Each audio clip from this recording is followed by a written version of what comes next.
नमस्कार, smart vision academy online परिवार में मैं आज की ताजा खबरों के साथ के सिंह एक बार फिर से आपका स्वागत एवं अभिनंदन करना चाहता हूं। तो आप सभी दोस्त भाई बहन कैसे हैं? हम उम्मीद करते हैं कि आप सभी लोग बहुत अच्छे होंगे और आप लोगों की पढ़ाई लिखाई भी बहुत अच्छे तरीके से आगामी एग्जाम को ध्यान में रख के चल रही होगी। और आप सभी को पता है कि आगामी परीक्षाएं, जो भी परीक्षाएं होती हैं, उसमें करंट अफेयर्स का कितना बड़ा रोल है। क्योंकि अगर आप देखेंगे तो सारे एग्जाम का 20 से 25% जो क्वेश्चन होते हैं वो करंट अफेयर्स के पार्ट से होते हैं। तो इसी क्रम में स्मार्ट विजन एकेडमी प्लेटफॉर्म अपने चैनल, अपने परिवार के साथ आप तक करंट अफेयर्स पहुंचाने का प्रयास कर रहा है। तो आज की जो ताजा खबरें हैं उसमें हम आपको अपडेट कराते हैं। जैसे भी पर डे आपके 10 खबरें मिलती हैं वो मिलेंगी और साथ में प्रश्नोत्तर भाग के माध्यम से भी खबरें आप तक पहुंचाई जाएंगी। आज की महत्वपूर्ण खबरों में पहली खबर ये नजर आ रही है कि आप देखेंगे कि चीन पर भारत का और एक बड़ा झटका। चीन को भारत ने एक बहुत बड़ा झटका दिया है। पहले दिन के झटके में आप देखे थे कि 59 चीनी ऐप को भारत ने पूरी तरीके से रद्द कर दिया, समाप्त कर दिया था अपने स्क्रीन पर से। और इसी को ध्यान में रखते हुए भारत सरकार के नितिन गडकरी, जो केंद्रीय मंत्री हैं, आपको ध्यान में होगा कि नितिन गडकरी ने एक ऐसे प्रोजेक्ट को खत्म कर दिया है और बताया है कि जो परिवहन, अर्थात आप देखेंगे जो सड़क निर्माण योजनाएं होती हैं, सड़क परिवहन निर्माण योजनाएं जो होती हैं, उन पर चीनी सरकार के या चीनी कंपनियां किसी भी प्रकार का प्रोजेक्ट नहीं ले सकती है। अर्थात चीनी कंपनियों को अब ये हाईवे निर्माण का कोई भी प्रोजेक्ट नहीं मिलेगा। और जो पुराने प्रोजेक्ट थे उन्हें महाराष्ट्र सरकार और बिहार सरकार ने पहले ही खत्म कर दिया था। और अब केंद्रीय मंत्रिमंडल के सहयोग से नितिन गडकरी ने भी ये मुहर लगा दी है कि हाईवे प्रोजेक्ट पर कार्य कर रहे चीनी परियोजनाओं को अब समाप्त किया जाएगा। इसी क्रम में आप देखेंगे एक और बड़ी उपलब्धि नजर आई है कि आप यहां पर देखेंगे कि कोविड-19 की जो दवा बाबा रामदेव बनाए थे वो आयुष मंत्रालय की तरफ से उन्हें बेचने की अनुमति मिल गई है। लेकिन उस अनुमति पर यह कहा गया है कि यह दवा चीनी वायरस के नाम से नहीं बेचा जाएगा, चीनी वायरस के नाम से नहीं बेचा जाएगा, परंतु आयुष मंत्रालय ने इन दवा को मार्केट में लॉन्च करने के लिए बाबा रामदेव को इजाजत दे दी है। नेक्स्ट दूसरी खबर आज के लिए है कि देश का जो प्राइवेट सेक्टर का बैंक है, प्राइवेट सेक्टर का दूसरा सबसे बड़ा बैंक जो आईसीआईसीआई है, आप देखेंगे जिसे आप कहते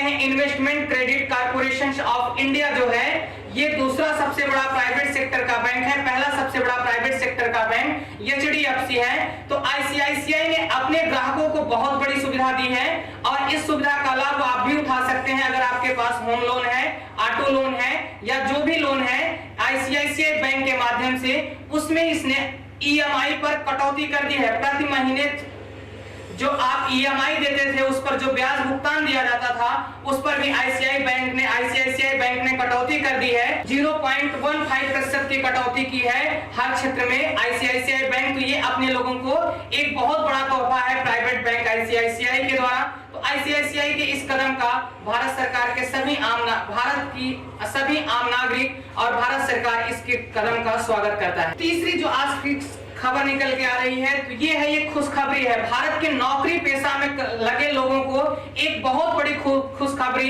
भारतीय प्रधानमंत्री नरेंद्र मोदी जी के कर कदमों से मिल रहा है। ये कहा जा रहा है कि भारत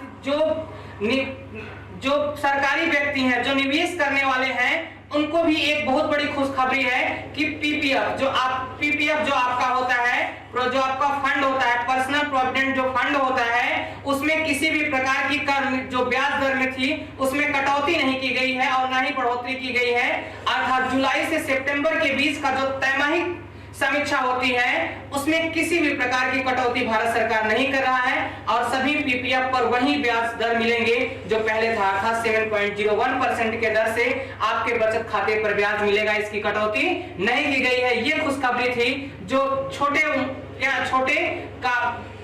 उद्योगों में काम करने वाले लोग हैं या छोटे सरकारी कर्मचारी हैं, इनके लिए बहुत बड़ी खुशखबरी है। जो ये प्रधान डाकघर जो डाकघरों में राशि जमा करते हैं वहां के लिए भी इनको बहुत बड़ी खुशखबरी निकल कर आ रही है प्रधानमंत्री नरेंद्र मोदी जी के। नेक्स्ट खबरों में आप देखेंगे कि दिल्ली सरकार के जो सीएम है अरविंद केजरीवाल जी, उन्होंने एक बहुत बड़ा कदम उठाया है।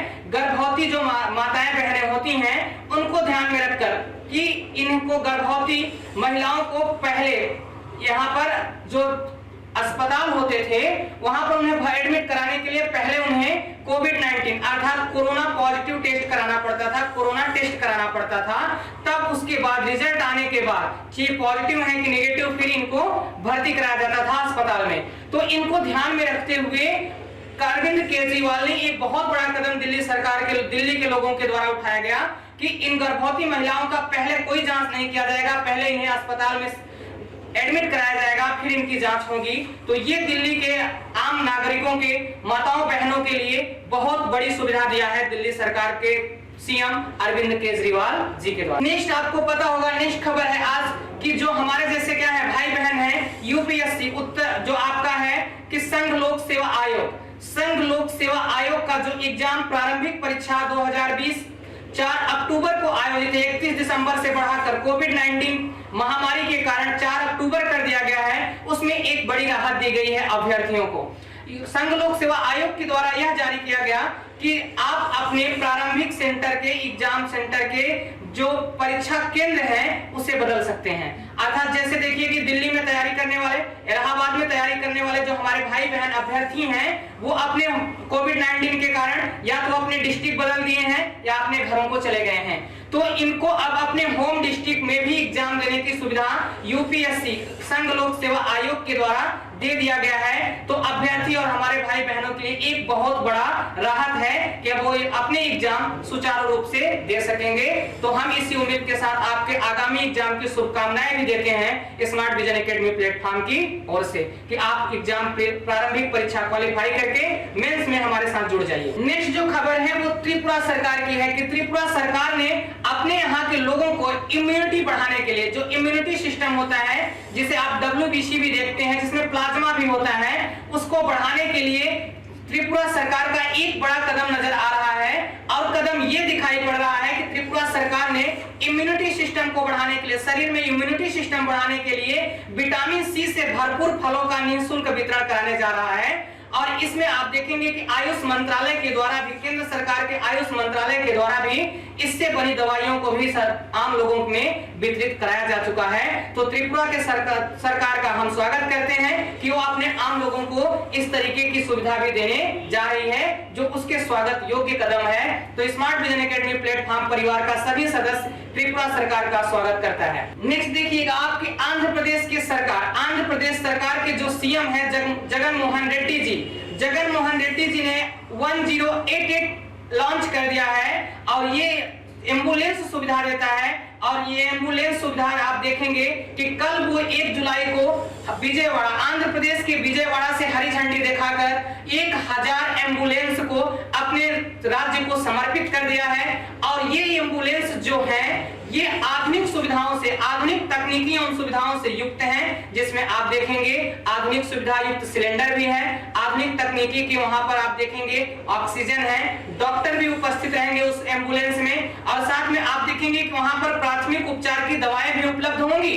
तो केंद्र सरकार के आयुष मंत्रालय का जो योजना था वो आंध्र प्रदेश सरकार ने भी अपने राज्य में लॉन्च कर दिया है। तो केंद्र सरकार ने इनका स्वागत किया है जगन मोहन रेड्डी जी के, जो आंध्र प्रदेश के सीएम हैं। और स्मार्ट विजन एकेडमी प्लेटफॉर्म और आंध्र प्रदेश की सरकार तो आम जनता भी इस कदम का स्वागत करती है, क्योंकि प्राथमिक उपचार के लिए ये एम्बुलेंस बहुत ही सहायक होते हैं, जिसके लिए 1088 ऐप नंबर भी लॉन्च किए हैं आंध्र प्रदेश के सीएम जगन मोहन रेड्डी जी, जिनका स्वागत योग्य कदम है। और स्मार्ट विजन एकेडमी प्लेटफॉर्म तहे दिल से उनका स्वागत करते हैं। नेक्स्ट खबर जो है आपके लिए 1 जुलाई से आधार जो आपके आधार कार्ड होते हैं इनमें बड़े बदलाव किए गए हैं।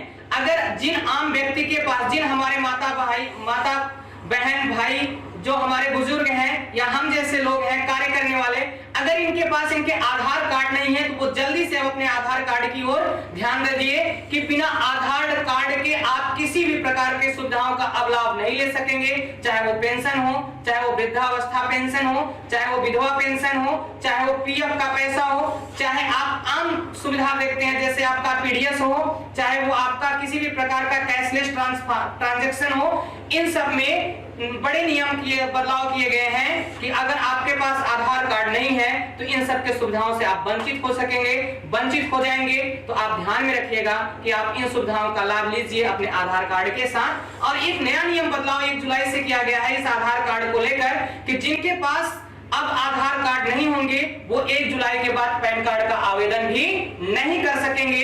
तो जिनके पैन कार्ड अभी नहीं बने हैं पहले वो अपने आधार कार्ड की ओर बढ़ें, फिर पैन कार्ड को बनवाने वहां तक पहुंचे।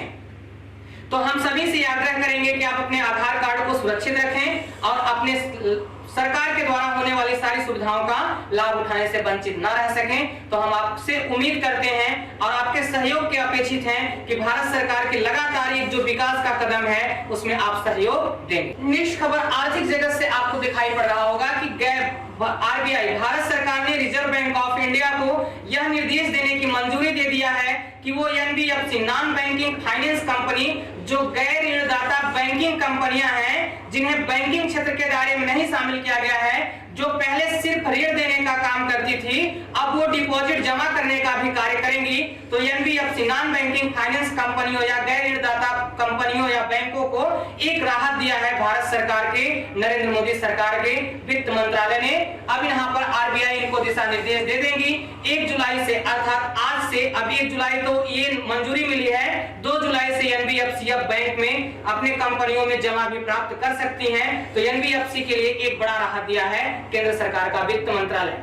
नेक्स्ट आपका जो आज का लास्ट अपडेशन है वो है अंतरराष्ट्रीय जगत से। आप देखेंगे कि भारत अमेरिका के साथ जो चीन के बढ़ते तनाव को देखते हुए ऑस्ट्रेलिया सरकार ने भी अपने रक्षा क्षेत्र के बजट को बढ़ा दिया है और रक्षा क्षेत्र के बजट को 1-2% नहीं 40% बढ़ा दिया है और कहा है कि हम अपने रक्षा क्षेत्र अपने आर्मी को आधुनिक तकनीकी से सामानों को युक्त कराएंगे जिससे सीमा विवाद को निपटा जा सकता है। तो अमेरिका और भारत के साथ जो चीन के बढ़ते तनाव है वो अन्य देशों को भी जागरूक कर रहा है। जो वैश्विक यहाँ पर आप देखेंगे कि ये वैश्विक कदम नजर आ रहा है भारत चीन के साथ गलवान घाटी और लद्दाख क्षेत्र में होने वाले यहाँ पर तनाव। आप देखेंगे कि आज यहाँ पर भारत के तीनों जल थल और वायुसेना के सेनाध्यक्ष और भारत के रक्षा मंत्री राजनाथ सिंह जी लद्दाख क्षेत्र में अपने आर्मी का हौसला बढ़ाने के लिए वहां पर पहुंच चुके हैं और उनके साथ वो मीटिंग करेंगे और आगे की बातों पर चर्चा करेंगे, उन्हें मोटिवेशन करेंगे और साथ में उन्हें आधुनिक तकनीकी से युक्त होने वाले सामानों को जो अन्य देशों से मंगाया जा रहा है उसके निर्यात के बारे आयात के बारे में भी वो बताएंगे कि जल्दी से आपको सारे जो तकनीकी युक्त हथियार हैं वो भी आप तक पहुंचा दिए जाएंगे जिससे हमारे आर्मी का हौसला और आगे बढ़ेगा और वो पूरी तरीके से युद्ध क्षेत्र में लड़ने के लिए तैयार हो जाएंगे। और आज की खबरों के साथ स्मार्ट विजन एकेडमी प्लेटफॉर्म के साथ आप जुड़े रहिएगा, हम आपके सहयोग के अपेक्षित हैं। तब तक के लिए हमें इजाजत दीजिएगा। नमस्कार, बेस्ट ऑफ लक, जय हिंद।